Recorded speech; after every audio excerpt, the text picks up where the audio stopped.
Hello दोस्तों, कैसे हैं आप सब। उम्मीद करती हूँ आप सब अच्छे होंगे। दोस्तों, सीरियल तुमसे तुम तक के आगे आने वाली कहानी में अब आप देखने वाले हैं कि आर्यवर्धन ने अन्नू को डांटा है। उसके बाद अन्नू ने आर्य सर के सामने एक बहुत बड़ी शर्त रख दी है कि मेरी शर्त पूरी करें तभी मैं आपको माफ़ करूँगी। यहाँ पे आर्य सर जब अन्नू की शर्त सुनते हैं तो पूरी तरीके से शॉक्ड रह जाते हैं। जी हाँ दोस्तों, आगे आने वाले अपकमिंग एपिसोड में आपको देखने को मिलने वाला है कि अब आर्य सर जो है वो अन्नू को बार बार मनाने की कोशिश कर रहे हैं, क्योंकि यहाँ पे अन्नू को उन्हें डांट दिया था उसके बाद में उन्हें एहसास होता है कि उसमें उसकी कोई गलती नहीं थी, उन्होंने बहुत गलत किया है अन्नू को डांट कर। अब यहाँ पे देखेंगे आर्य अन्नू को मनाने की बार बार कोशिश कर रहा है, पर अन्नू यहाँ पे जानबूझकर मान नहीं रही है। वो सोच रही है कि मैं इतनी आसानी से नहीं मानूंगी, वो जानबूझकर नाटक कर रही होती है। यहाँ पे देखेंगे कि मानसी के कमरे में पहुँच जाता है यशवर्धन, और यशवर्धन उसके कमरे में पहुँचकर पूरी दीवारों को जगह जगह लिखना शुरू कर देता है, कुछ ना कुछ उल्टा सीधा,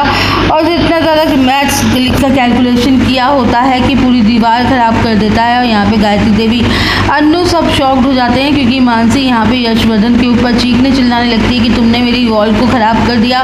तो उस पागल कहने लगती है, बहुत कुछ उल्टा सीधा कहकर ज़्यादा चीखने लगती है। उसकी आवाज़ पूरे घर में गूंज रही होती है। अन्नू को लगता है कि क्या हो गया। वो दौड़ते हुए भाग करते आती है तो गायत्री माँ यहाँ पे परेशान हो जाती हैं सुनकर।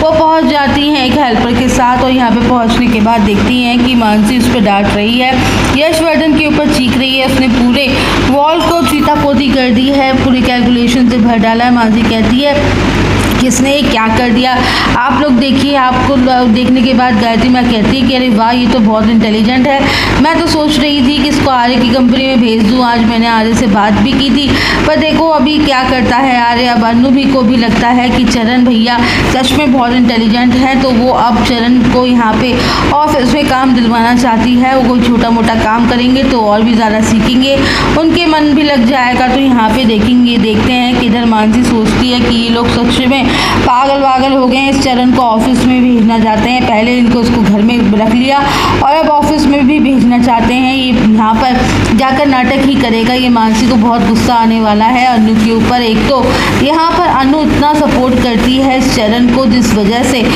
गुस्से आने लगता है, और तब उसे लगता है कि ब्रदर इन लॉ ने जो कुछ भी किया अन्नू के साथ वो बिल्कुल सही किया, ये इसी लायक है, और कुछ भी ऐसा करना पड़ेगा जिससे ब्रदर इन लॉ के और अन्नू के बीच में और भी लड़ाई झगड़ा हो, वो गुस्सा करे और इनका रिश्ता टूट जाए और ख़राब हो जाए। अन्नू मेरी कोई बात नहीं सुनती है, अन्नू वही करती है जो उसका मन करता है। वो इतना ज़्यादा सपोर्ट करती है इस चरण को। मैं चाहती हूँ कि इस घर से बाहर निकाल दूँ, मैं इसको बार बार इसको सपोर्ट करती रहती है। यहाँ पे देखेंगे कि आर्य सर पहुँच चुके हैं ऑफिस। वहाँ बैठ कर अन्नू के बारे में सोच रहे होते हैं उनकी, मुझे ऐसा नहीं करना चाहिए था अन्नू के साथ। अब आर्य सर सोच रहे होते हैं मैंने अन्नू को कुछ ज़्यादा ही डांट दिया है, वो नोट पता नहीं पड़ा होगा या नहीं, वो मान गई होगी या नहीं मानी होगी। यहाँ पे सोच रहे होते हैं। इधर अन्नू सोचती है कि आर्य सर के लिए मैं खाना लेकर जाती हूँ ऑफिस में। अन्नू जैसे ही ऑफिस पहुँचती है तो वहाँ पर आर्य सर खुश हो जाते हैं अन्नू को देखकर। इसके बाद मतलब अन्नू ने मुझे माफ़ कर दिया है। और यहाँ पे जाने के बाद आर्य सर कहते हैं कि तुमने वो नोट पढ़ा जो मैंने तुम्हारे लिए लिखा था। तो अन्नू कहती है कि कौन सा नोट। उसके बाद कहती है कि अच्छा वो नोट फिर होता ही नहीं है, लेकिन आपको इतनी आसानी से मैं माफ़ नहीं करने वाली हूँ। तो आर्य सर कहते हैं कि अच्छा कैसे मानोगी। अन्नू कहती है कि मैं मानूंगी, लेकिन एक कंडीशन है, उसके बाद ही मानूंगी। तो यहाँ पे आर्य सर बोलते हैं कि तुम जो बोलोगी ना मैं वो करने को तैयार हूँ। अन्नू कहती है कि ठीक है, तो मैं चाहती हूँ कि आप चरण भैया को अपने ऑफिस में कोई जॉब दे दे। अगर ऑफिस में वो काम करेंगे तो उनका माइंड भी सेट रहेगा, उनका माइंड डिस्टर्ब नहीं रहेगा, वो भी खुश हो जाएंगे और वो कुछ सीख भी जाएंगे। ये सुनते ही आर्य काफ़ी ज़्यादा शॉक हो जाता है, उसका मूड अचानक से बदल जाता है। उसे ऐसा लगता है कि ये अन्नू ने क्या ही मांग लिया है। अगर मांगना था तो कुछ और मांग लेती, वो शायद कुछ और मांग सकती थी, उसने मांगना नहीं था, यशवर्धन के लिए मांगा है। अब आर्य सर कुछ नहीं कह पाते हैं, उसके सवाल के जवाब नहीं देते। अन्नू कहती है कि आपको मेरी शर्त पूरी करनी पड़ेगी, मैं तभी गुस्सा नहीं मैं आपसे गुस्सा नहीं रहना चाहती हूँ।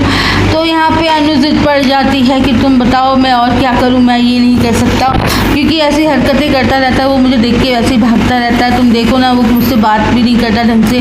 अन्नू कहती है कि आप उसकी टेंशन मत लीजिए, मैं चरण भैया को अच्छे से समझा दूँगी, उन्हें बताऊंगी कि आपको उनके अंडर काम करना है। यहाँ पे उसकी बात नहीं सुन रहे होते हैं, तो यहाँ पे चरण के लिए अन्नू लेने वाली है बड़ा कदम।